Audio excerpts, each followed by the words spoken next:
السلام علیکم خواتین و حضرات، آج ہم سورہ فاتحہ کی آیت نمبر 6 کی تفسیر بیان کریں گے۔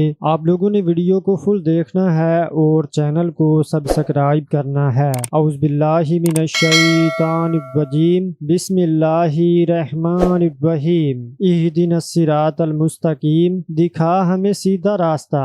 دعا سے پہلے حمد و ثنا کرنے کی حکمت۔ جب پہلے اللہ تبارک و تعالیٰ کی حمد و ثنا بیان کی تو اب مناسب تھا کہ اس سے سوال بھی کیا جائے، اور یہ حدیث قدسی پہلے بیان کی جا چکی ہے کہ اللہ تعالیٰ فرماتا ہے، لہٰذا اس نماز سورہ فاتحہ کا نصف حصہ میرے لیے اور نصف میرے بندے کے لیے ہے، اور میرے بندے کے لیے وہ ہے جو وہ مجھ سے مانگے۔ اس اسلوب میں بے حد لطافت اور خوبی ہے کہ پہلے اللہ تعالیٰ کی حمد و ثنا بیان کی جائے، پھر اپنی اور اپنے مومن بھائیوں کی حاجت طلب کرتے ہوئے کہا جائے، اہدنا الصراط المستقیم۔ یہ وہ لطیف اسلوب ہے جو مقصود کو حاصل کرنے اور مراد کو پا لینے کے لیے تیر با ہدف ہے۔ اسی اسلوب کو اختیار کرنے کے لیے اللہ تعالیٰ نے ہماری رہنمائی فرمائی ہے، کیونکہ یہ انتہائی کامل اسلوب ہے۔ سوال کبھی اس طرح ہوتا ہے کہ سائل اپنی حالت اور حاجت کو بیان کر دیتا ہے، جیسا کہ موسیٰ علیہ السلام نے بیان کیا تھا، اے میرے پروردگار،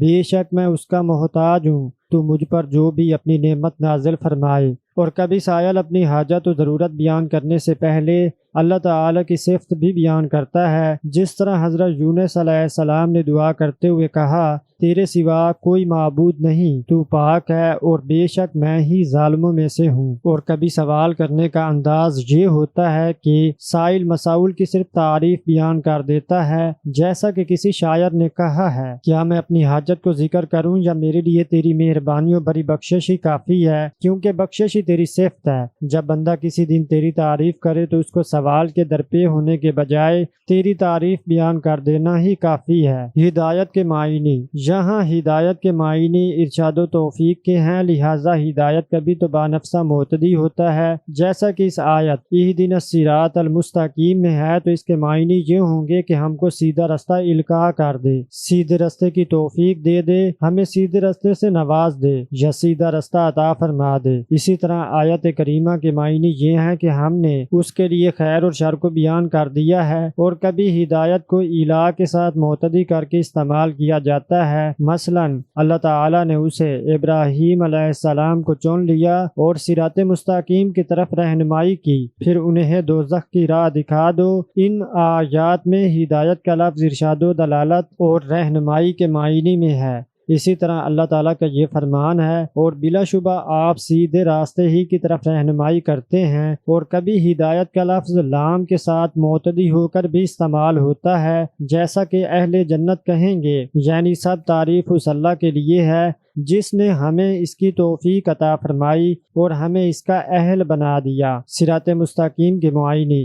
امام ابو جعفر ابن جریر رحمۃ اللہ علیہ کہتے ہیں کہ امت کے تمام اہل تفسیر کا اس بات پر اتفاق ہے کہ صراط مستقیم اس صاف اور واضح راستے کو کہتے ہیں جو کہیں سے ٹیڑھا نہ ہو۔ تمام عربوں کی زبان میں بھی یہ اسی معنی میں مستعمل ہے۔ مثلا جریر بن عطیہ خطفی کا شعر ہے، جب راستے ٹیڑھے ہو جائیں تو امیر المومنین ہمیشہ سیدھے راستے پر ہوتے ہیں۔ آپ فرماتے ہیں کہ اس کے اور بھی بے شمار شواہد ہیں۔ پھر عرب صراط کے لفظ کو ہر اس قول و عمل اور وصف کے لیے بھی استعمال کرتے ہیں جو سیدھا یا ٹیڑھا ہو۔ سیدھا ہو تو اسے مستقیم اور ٹیڑھا ہو تو اسے معوج کہتے ہیں۔ آیت کریمہ میں صراط مستقیم سے مراد اسلام ہے۔ امام احمد رحمۃ اللہ علیہ نے اپنی مسند میں نواس بن سمان کی روایت بیان کی ہے کہ رسول اللہ صلی اللہ علیہ وآلہ وسلم نے فرمایا، اللہ تعالی نے صراط مستقیم کی اس طرح مثال بیان فرمائی ہے جیسے ایک راستہ ہو اور اس کے دونوں طرف دیواریں ہوں، ان میں کئی ایک کھلے ہوئے دروازے ہوں اور دروازوں پر پردے لٹک رہے ہوں۔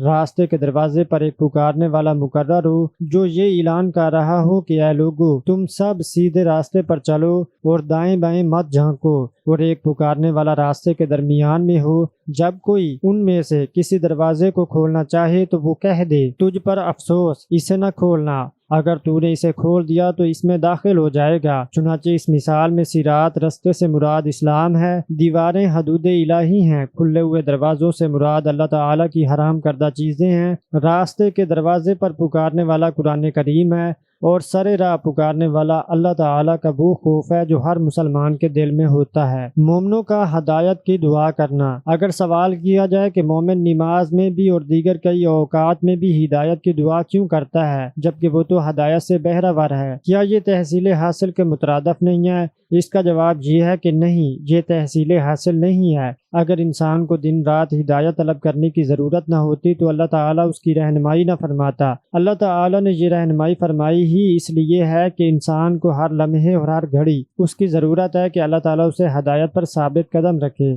رسوخ عطا فرمائے، بصیرت سے نوازے، اضافہ فرمائے اور ہدایت کو جاری و ساری رکھے، کیونکہ کوئی انسان اپنے لیے کسی نفع و نقصان کا مالک نہیں ہے مگر جو اللہ چاہے۔ لہٰذا اللہ تعالیٰ نے اپنے بندے کی رہنمائی فرمائی ہے کہ وہ ہر وقت اپنے رب سے یہ دعا کرتا رہے کہ وہ اس کی مدد فرمائے، اسے ثابت قدم رکھے اور اسے توفیق عطا فرمائے۔ انتہائی خوش بخت ہے وہ انسان جسے اللہ تعالیٰ دعا کی توفیق عطا فرما دے۔ اللہ تعالیٰ نے دعا کرنے والے کی دعا کو قبول کرنے کا ذمہ اٹھایا ہے۔ وہ جب بھی دعا کرے، خواہ دن کو دعا کرے یا رات کو، خصوصاً جب کہ وہ مجبور و بے کس اور ناچار و بے قرار ہو۔ اور پھر ارشاد باری تعالی ہے، اے مومنو، اللہ پر اور اس کے رسول پر اور جو کتاب اس نے اپنے پیغمبر آخر الزمان پر نازل کی ہے اور جو کتاب اس سے پہلے نازل فرمائی اس پر بھی ایمان لاؤ۔ اس آیت کریمہ میں اللہ تعالی نے اہل ایمان کو بھی ایمان لانے کا حکم دیا ہے، تو یہ تحصیل حاصل نہیں ہے، کیونکہ اس سے مراد ان اعمال پر ثبات، استقلال اور دوام ہے جو اس کے لیے معمد و معاون ہو۔ واللہ عالم۔ اللہ تعالی نے اپنے مومن بندوں کو حکم دیا ہے کہ وہ یہ دعا بھی کرتے رہا کریں، اے ہمارے پروردگار، جب تو نے ہمیں ہدایت بخشی ہے تو اس کے بعد ہمارے دلوں میں کجی نہ پیدا کرنا